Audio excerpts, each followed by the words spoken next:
So 5 nursing care patients with liver, pancreatic, and gallbladder disorders for ATI. It's chapters 49 through 52. In your MedSurg book, it starts on page 779.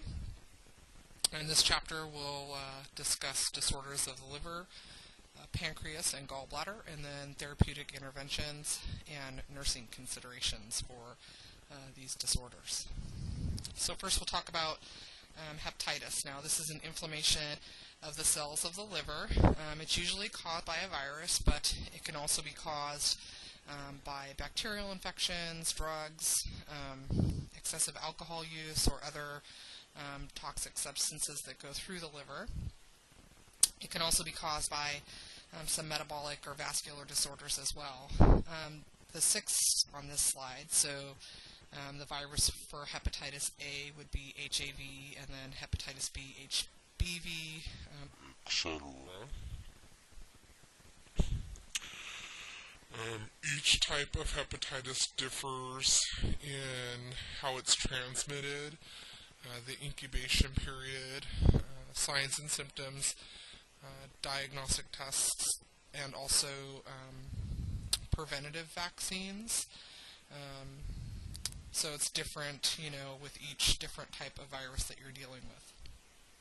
Hepatitis A is the most common and has a very low mortality rate. Certainly hepatitis C, as discussed before, is more common among certain groups, such as healthcare providers and IV drug users as well. Hepatitis B as well. So prevention of hepatitis. So it's important to know that the hepatitis virus is very resilient. For example, if you're trying to kill it, it would take at least 30 minutes in boiling water to destroy the virus. So prevention is really, really, really important. So as nurses, always using standard precautions and then practicing good hand hygiene is essential. And we've talked about washing our hands like a million times, but it's just really, really essential that you have good hand hygiene. Vaccinations are also available for some types of hepatitis, so like for hepatitis A and B. And then if exposure happens, immune globulins can be given up to 2 weeks after the exposure happens. So for signs and symptoms, the prodromal stage, which is the first week, you get flu-like symptoms, right upper quadrant pain, general malaise, headache, anorexia, low-grade fever, nausea, vomiting, diarrhea, or in the ecteric stage, lasts for after the prodromal stage. Jaundice, they may also have, due to the increased bilirubin levels, delivery, and then the convalescent stage, which lasts also 2 to 6 weeks, where here's where the liver is starting to return to normal function. But it's important to note that full recovery can take even up to a year. And the patient is going to need to have follow-up care and follow the medical regimen very closely in order to recover completely. Hepatitis can lead to severe acute or chronic liver failure. The patient may also just carry the infection around and be completely asymptomatic. They never have, an active illness, but they can spread the virus to others. These individuals are also at an increased risk for getting liver cancer.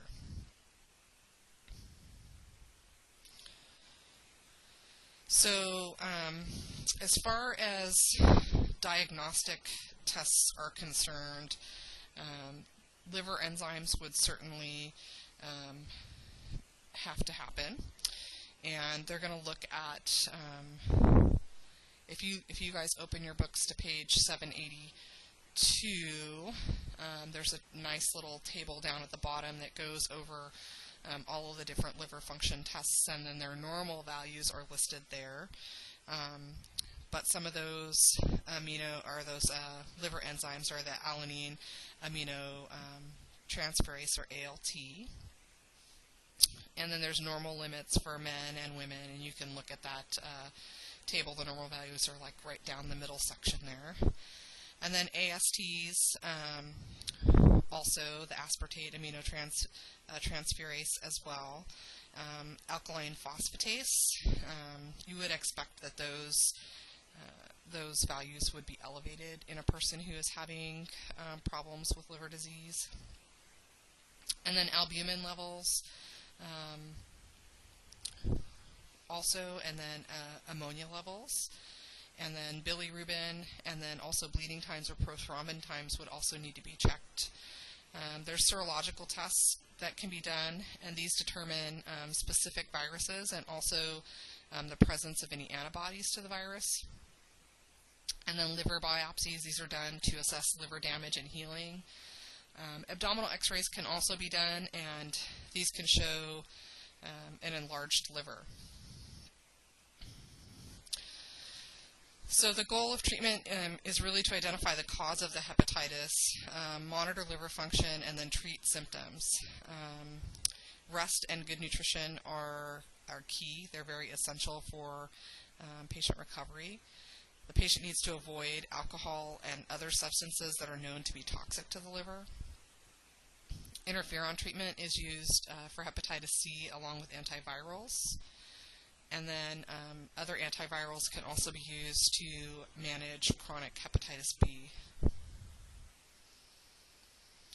Nursing diagnoses include pain related to inflammation and enlargement of the liver, imbalanced nutrition, less than body requirements related to anorexia, nausea, vomiting, risk for impaired skin integrity related to itching secondary to the biliary pigment deposits in the skin.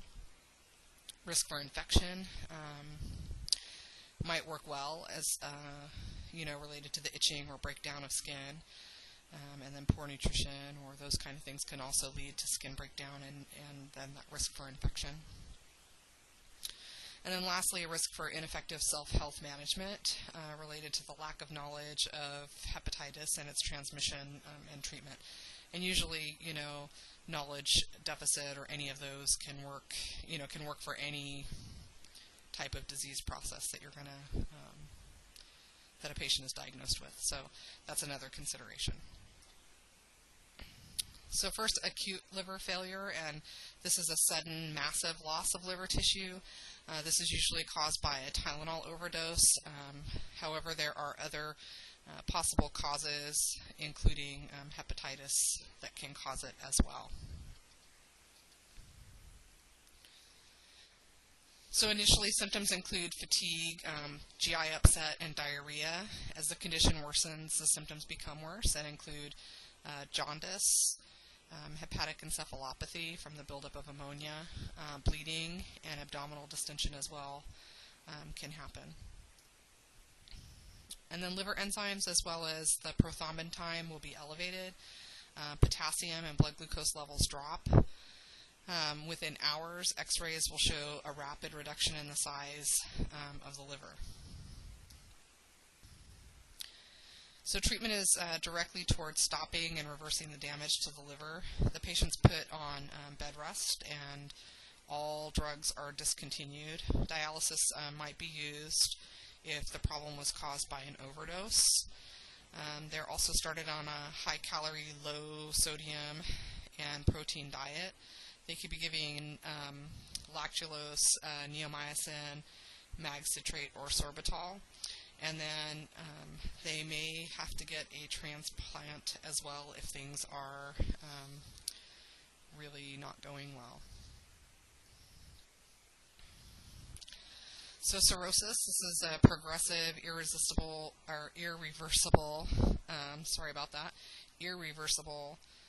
replacement of healthy liver tissue with scar tissue, and it is the 12th leading cause of death. It occurs more commonly among men than women. It's also more common in Mexican Americans. Some risk factors include smoking, alcohol use, and then also occupations such as mining and farming that uses pesticides.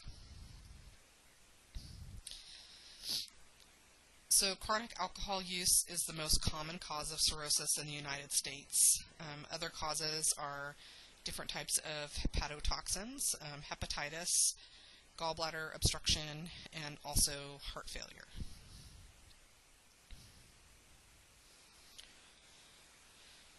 So the pathophysiology here, the inflammation of the liver cells occurs when the healthy cells are exposed to a toxin. The liver cells are then infiltrated with fat and white blood cells, and then fibrotic scar tissue replaces the liver tissue.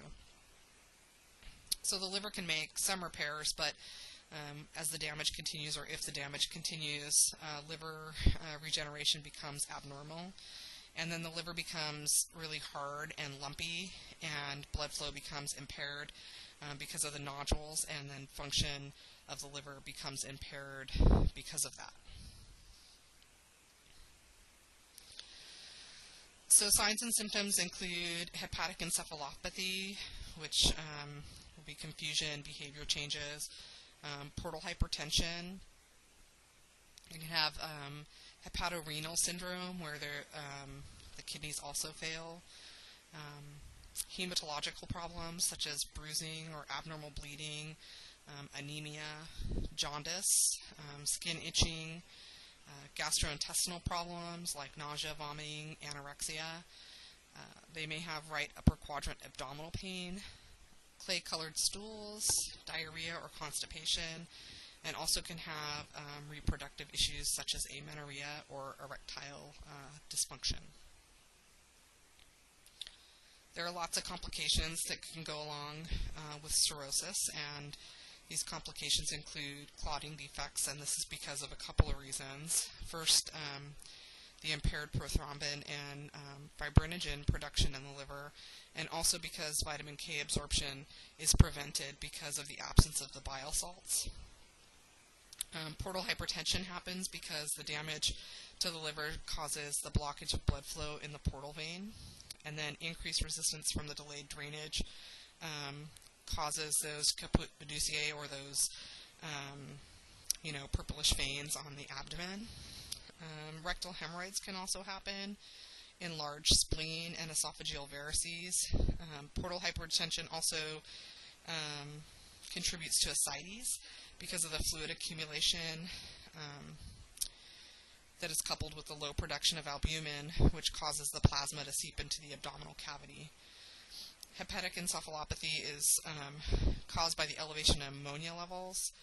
Ammonia levels increase because the liver is unable to make it water-soluble for excretion in the urine. Ammonia is very toxic to the body. Signs and symptoms of hepatic encephalopathy include progressive confusion, these flapping tremors of the hands caused by the toxins in the peripheral nerves, foul breath that is caused by the metabolic end products related to sulfur. This is called factor hepaticus. Hepatic encephalopathy can lead to coma, and when this happens, has a very, very high mortality rate. It's right about 90%. And then lastly, going back to hepatorenal syndrome, where the kidneys fail in patients with cirrhosis. And here, signs and symptoms include oliguria, reduced glomerular filtration rate, with essentially no urine output, and then sodium retention as well. So for diagnostic tests, liver enzymes, bilirubin, ammonia levels, and prothrombin times would be elevated. X-rays show, ascites or enlarged liver. Ultrasound may also show liver enlargement, early on, or smaller liver as the disease progresses. Esophagogastroscopy is done to check for and possibly treat problems with esophageal varices. And then liver biopsy is used and done to determine the extent and the nature of the liver disease. Therapeutic interventions are aimed at preventing the disease from advancing and also for treating complications. Ascites is treated with diuretics and sodium restrictions. Albumin can also be given as well. A paracentesis can be done to drain the fluid that has accumulated. A transjugular intrahepatic portosystemic shunt can be placed, and this reduces portal hypertension by allowing the blood to bypass the liver, and this reduces fluid accumulation and also reduces the risk for bleeding. So for varices, the goal of treatment is to stop the bleeding and then prevent or treat infection and to maintain normal blood clotting. Sandostatin is a medication that is given IV. It's also called octreotide. And this causes vasoconstriction. Endoscopy can be done to band the varices to stop the bleeding. And then sclerotherapy is another option that can be used during endoscopy as well. And this is where sclerosing type of agents are injected into the varices, which causes like this thickening and closure of the dilated vessels. And then vitamin K can be given to assist with the clotting process, and then antibiotics are given to prevent, again, or treat infection. For hepatic encephalopathy, lactulose is given to increase the acidity of the colon content, which creates an insoluble form of ammonia that is then excreted in the stool. Neomycin, which is an antibiotic, can be given to reduce the colonic bacteria that change ammonium to ammonia, so thereby reducing the ammonia levels. And then restricting protein intake to decrease ammonia production as well. And then dialysis can also be used for refractory hepatic encephalopathy. Nursing diagnoses include excessive fluid volume related to portal hypertension, imbalanced nutrition, less than body requirements related to anorexia and impaired metabolism of needed nutrients, pain related to abdominal pressure, risk for disturbed thought processes related to the ammonia levels or elevated ammonia levels, risk for ineffective breathing pattern related to excessive fluid in the abdomen, risk for deficient fluid volume related to bleeding of esophageal varices or GI bleeding, secondary to clotting dysfunction, and also risk for infection related to impaired immune function. So lots of nursing diagnoses here to choose from. So for patient education, we want to talk to them about the disease process and how it will affect their body. Signs and symptoms to report, such as bleeding, signs and symptoms of decreased potassium levels, like muscle cramps, nausea and vomiting, also changes in mental status or behavior. They need to know that adequate rest is needed. This is really, again, pretty essential for recovery. And then for diet, they're going to have an increased calorie, low sodium diet, and then increased protein as long as encephalopathy has not developed. And then remembering that if encephalopathy has happened, then they'll be more on a low protein diet to help reduce the amount of ammonia that is produced. They're also taught to avoid narcotics, sedatives, tranquilizers, and alcohol. And that follow-up care needs to be done frequently, and that they need to have pretty frequent laboratory studies done. So for liver transplant, they will screen them to know if they are a candidate. So if they have liver failure that is not responding to other treatments, they could possibly get a transplant. They cannot have cancer because the meds that are used to suppress the immune system after the transplant happens can allow cancer cells to grow at an increased rate. They also have to have no types of complications that have already happened. Also, they need to be evaluated for emotional and physical stability, as they have to take these anti-rejection drugs every day for the rest of their life. So they have to be able to comply with treatment after the transplant happens. So as mentioned, after the transplant, the patient will need to take medications daily in order to suppress the immune system. And this is to prevent, the immune system from responding and preventing rejection of the tissue. And then on this slide is just examples of medications that the patient might take.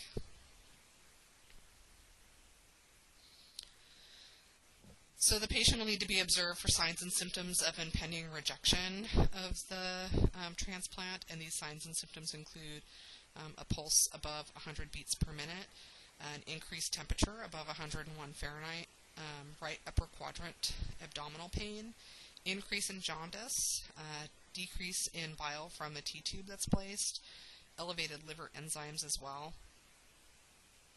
Usually symptoms of acute rejection will develop 4 to 10 days post-operatively. And then the patient also needs to be taught to promptly report any signs and symptoms of infection, any bleeding types of episodes, or any problems with right upper quadrant abdominal pain as well. So they need to know to report those immediately. So liver cancer, it is actually usually metastasized from another site. It also can be the primary tumor site as well, but again, usually metastasized from another site. Risk factors include chronic hepatitis B or C, nutritional deficiencies, exposure to hepatotoxins, heavy alcohol use, and then here again we see a risk factor of smoking. So signs and symptoms of cancer include encephalopathy, abnormal bleeding, jaundice, and then also ascites. Lab tests are going to show elevated serum alkaline phosphatase, X-ray, or the radio isotope scans can show tumor growth. Definitive diagnosis is done with a needle biopsy combined with an ultrasound exam of the liver. Prognosis is really poor, and most patients diagnosed with liver cancer die within 6 months of diagnosis.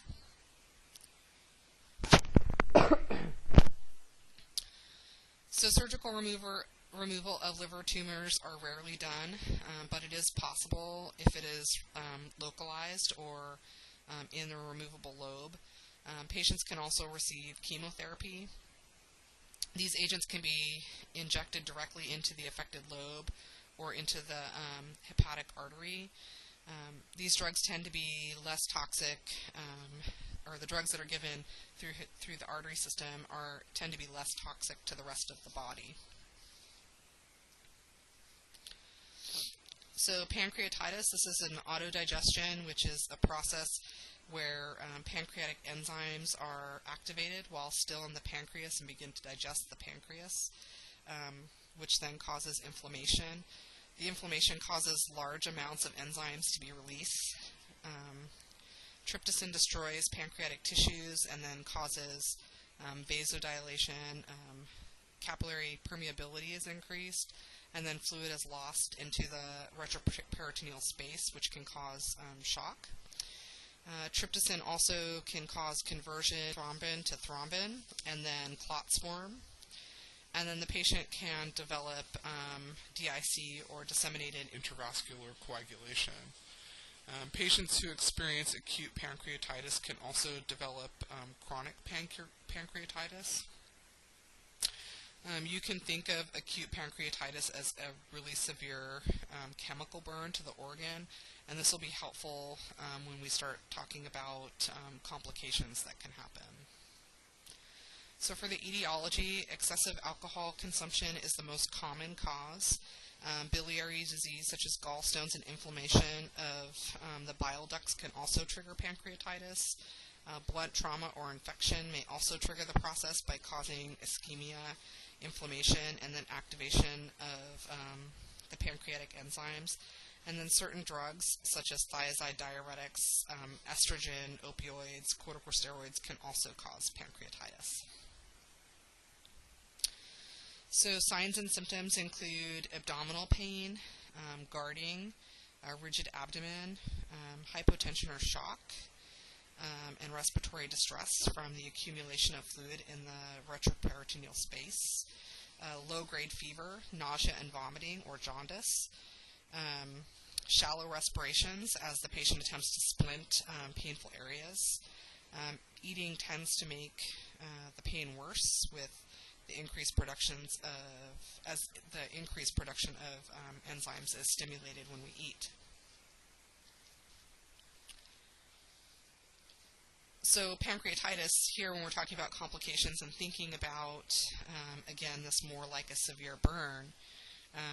So as with other severe burns, secondary problems such as cardiovascular failure, acute respiratory distress syndrome, acute renal failure, these all can be fatal. Other major concerns are hemorrhage, peripheral vascular collapse, and infection.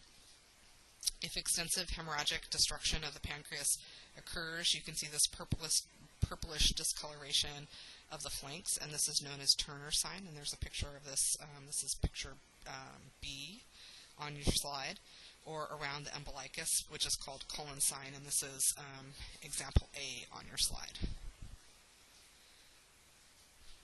Diagnostic tests, so amylase and lipase may be elevated up to 40 times the normal level. Urine amylase will be elevated as well, and this can stay elevated for a prolonged period of time. Many other blood levels will be elevated as well, such as glucose, bilirubin, alkaline phosphatase, AST, ALT, cholesterol, and potassium.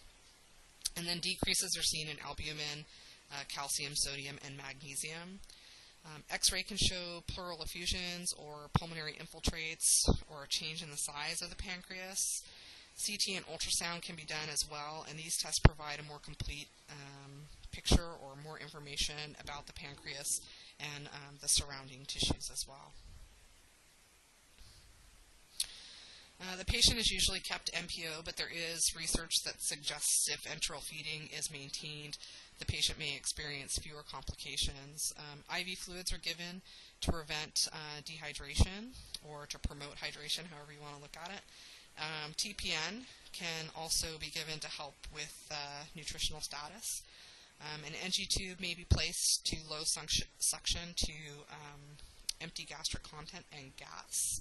And then an H2 antagonist may be given to help decrease the acid stimulation of pancreatic enzymes. Pain relief and anxiety relief are really important in reducing metabolic demand and oxygen demand.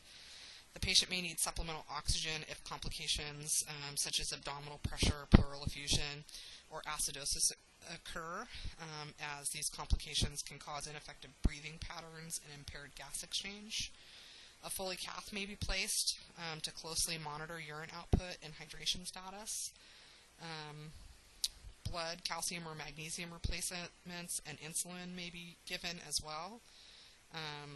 And then the patient may also require surgery to debride any necrotic tissue or to drain abscesses or pseudocysts. So chronic pancreatitis is a progressive disease where fibrotic tissue replaces functioning tissue. Obstruction, dilation, and atrophy of the ducts occur, and ulceration of the enzyme-producing cells of the organ in response to the inflammation happens. The pancreas becomes smaller and hardened, and then progressively less pancreatic enzymes are produced. Cystic sacs can fill with pancreatic enzymes and form on the surface of the pancreas. So the etiology, the major cause in men is alcohol ingestion, and with women is biliary disease or chronic obstructive biliary disease.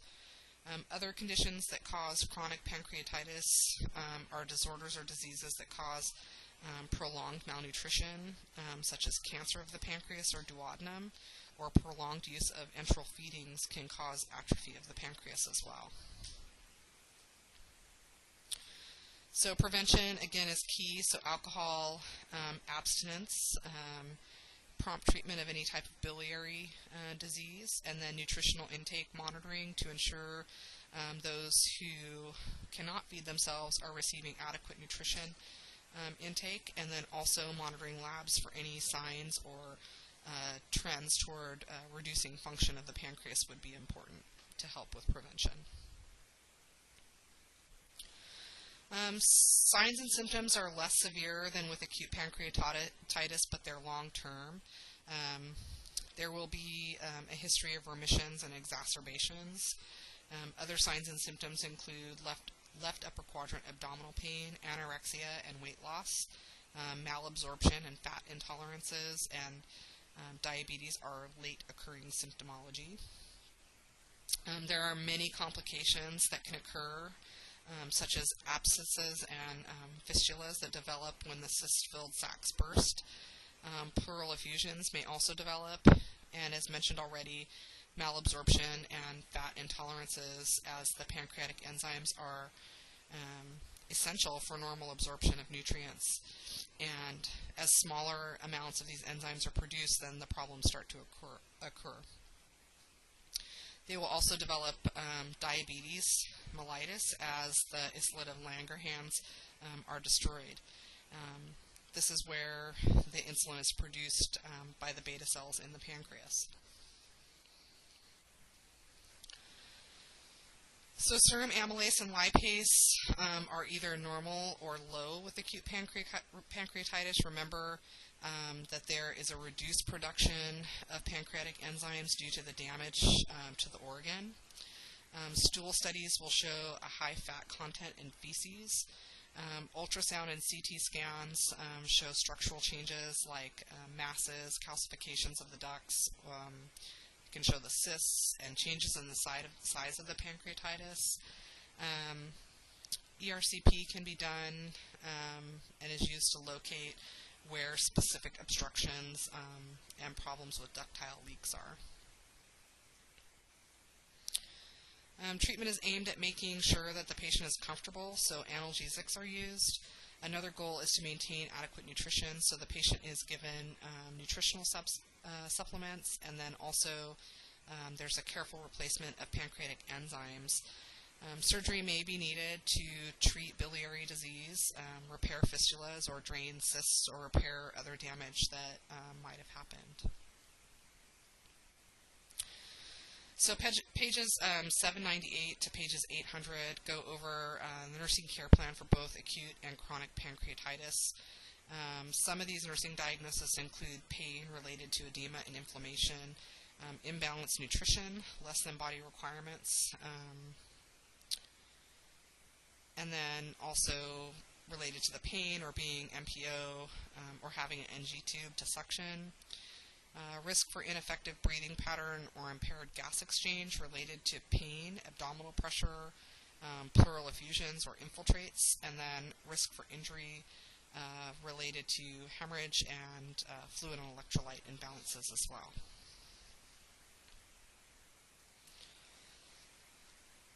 So cancer of the pancreas. So most primary cancer of the pancreas are ductal adenocarcinomas and occur in the exocrine parts of the pancreas. Obviously, pancreatic cancer can occur also in the body or the tail of the organ as well. The cause is really not known, but risk factors include a high-fat diet. Again, we see smoking, diabetes, alcohol use, and then chronic pancreatitis. Pancreatic cancer can also result from metastasis from primary cancers of the lung, breast, kidney, thyroid, or malignant melanomas of the skin. Signs and symptoms include weight loss, abdominal pain that radiates to the back, which is worse at night, Pain may be relieved if the patient is in a side-lying position and draws the knees up into the chest, or by bending over when walking. Anorexia, nausea, vomiting, weakness, jaundice, dark urine or pruritus, light-colored stools, feeling of fullness or bloating after eating. They also may report fatigue and depression and have a recent diagnosis of diabetes. Complications, preoperatively, complications include malnutrition, spread of the cancer, and also gastric or duodenal obstructions. Postoperatively, infections, breakdown of the surgical site, and fistula formation, diabetes and malabsorption syndromes. Thrombophlebitis is also a common complication of pancreatic cancer and is caused by the byproducts of tumor growth, increasing the levels of thromboplastic factors in the blood, making clotting easier. And if the patient's had surgery or is confined to bed rest, then the risk for thrombophlebitis increases. And then, of course, if the patient has chemotherapy or radiation, there can also be complications related to the use of these type of therapies as well. So, let's see, diagnostic testing, amylase, lipase, and alkaline phosphatase, bilirubin, glucose levels may all be elevated.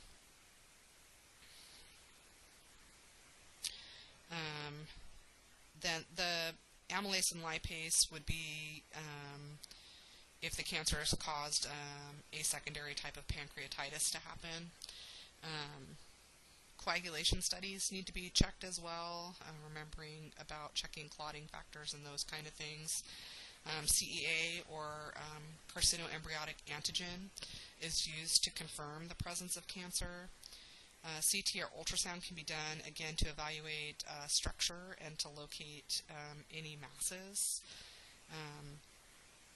And then ERCP is used to visualize the common bile ducts and take tissue samples. Biopsy is the definitive test and is usually done by needle aspiration during an ultrasound. This procedure, though, can lead to seeding of the tumor along the needle pathway.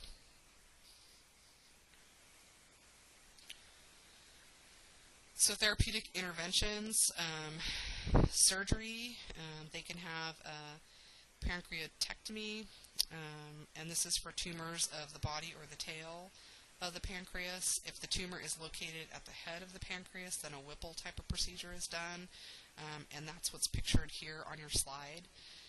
For further explanation of this procedure, let me find the page.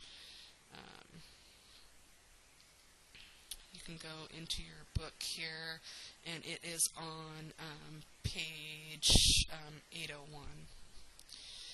And then stents or plastic tubes can be placed to relieve any type of biliary obstruction. And then chemotherapy and radiation may also be used to treat this type of cancer.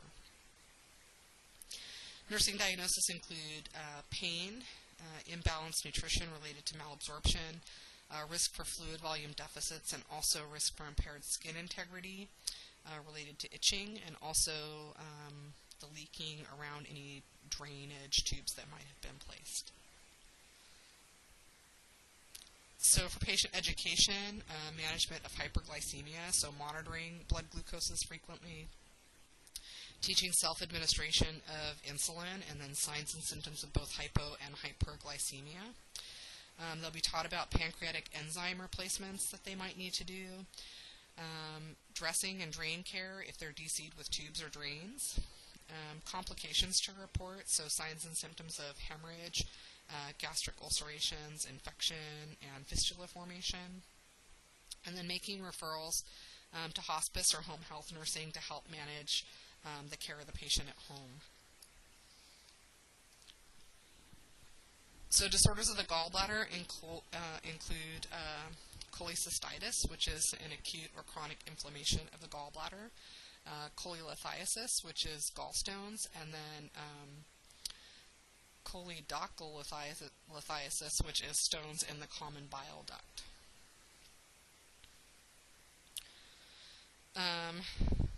So stones can be caused by bile stasis or high cholesterol intake, fasting, or not eating for periods of time, certainly sedentary lifestyle. Cholecystitis is usually caused by gallstones or inflammation of the gallbladder. Certainly if there's a family history, that can increase the likelihood as well. And then females are 3 times more likely than men to have problems with the gallbladder from ages 20 to 50. And then there's an increased risk with aging, and the rate is about the same for men and women after age 50.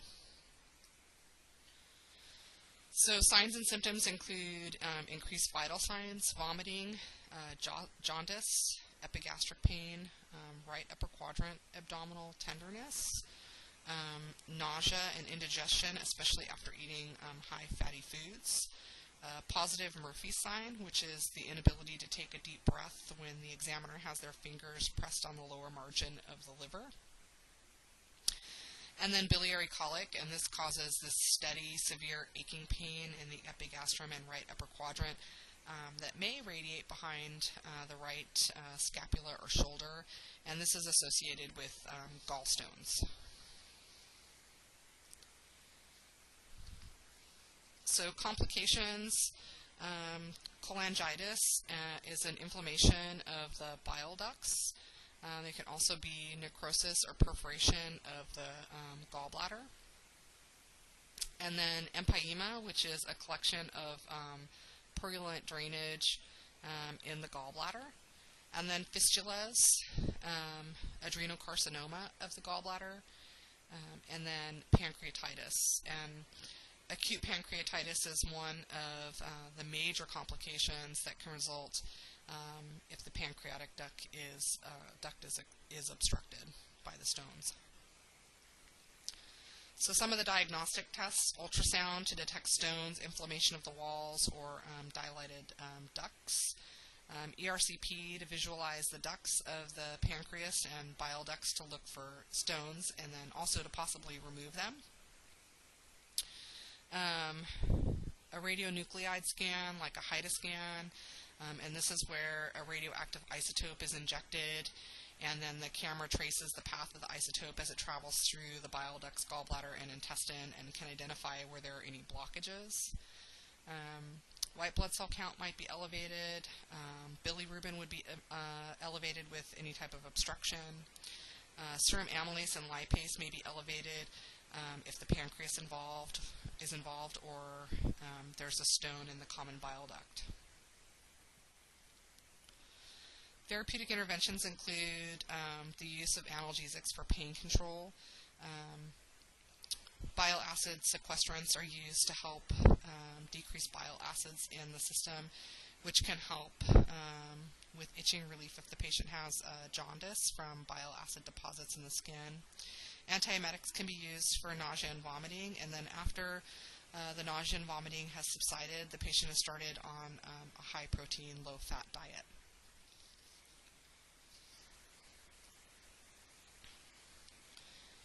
So gallstones, the patient typically will have surgery to remove the gallbladder, and this can be done either laparoscopically or as an open procedure. Open or traditional types of surgeries definitely have a longer recovery time.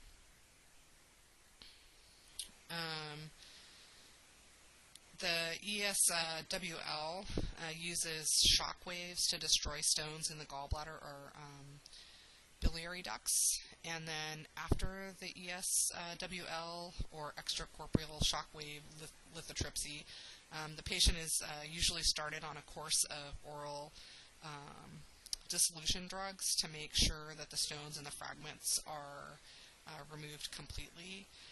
Other medications to dissolve small non-calcified stones may be used for some patients, who are poor surgical risks. And this method can take months to years, and then still the stones may return.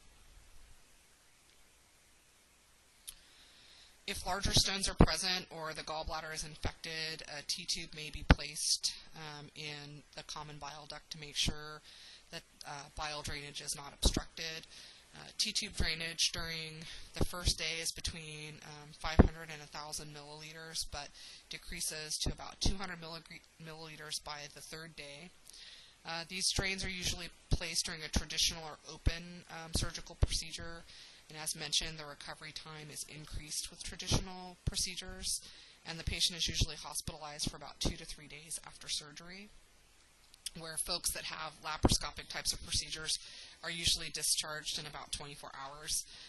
Other issues with open procedures include incisional pain with coughing or deep breathing, as this puts pressure on the operative site from the diaphragm.